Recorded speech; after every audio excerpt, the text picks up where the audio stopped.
Moi Essi, me ollaan tekemässä täällä Hietaniemen, ei ollakaan Hietaniemen, kun Munkkiniemen rannalla ollaan tekemässä kuvauksia, bikinikuvauksia. Viihdyt sä bikineissä?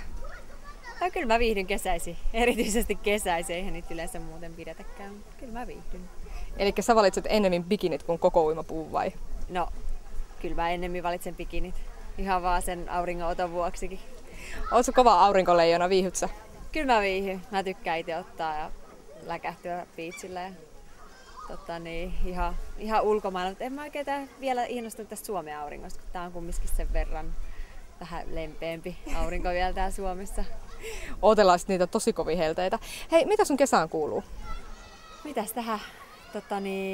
Suurimmassa osaksi kesä menee nyt Miss Universum-kisaan valmistautuessa, että 1. elokuuta on lähtö sitten Bahamalle reiluksi 3 viikkoa kisoihin ja eiköhän se siinä mene sitten tässä näin vielä lopputreenaillessa ja kerätessä kaikki kamat kasaan ja asiat kondikseen, niin sitten on hyvin mieli pystyy lähteä. Joko jännittää? Ei jännitä vielä. Se on varmaan sitten siinä lentoasemalla, kun astuu lentokoneeseen ja sit musta tuntuu, että sit tulee se jännitys apua. No nyt täytyy kysyä tähän loppuun tietysti, että mahtuuko kesään romantiikkaa? Tietysti. Kiitoksia ja hyvää kesää. Samoin.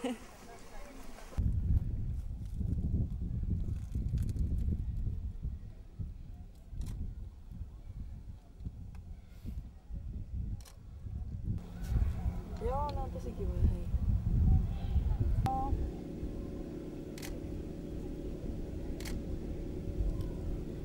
Sieltä. Ihanaa.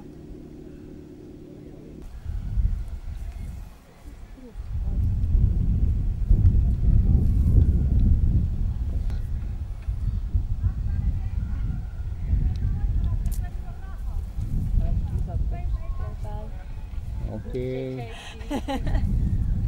Hyvä.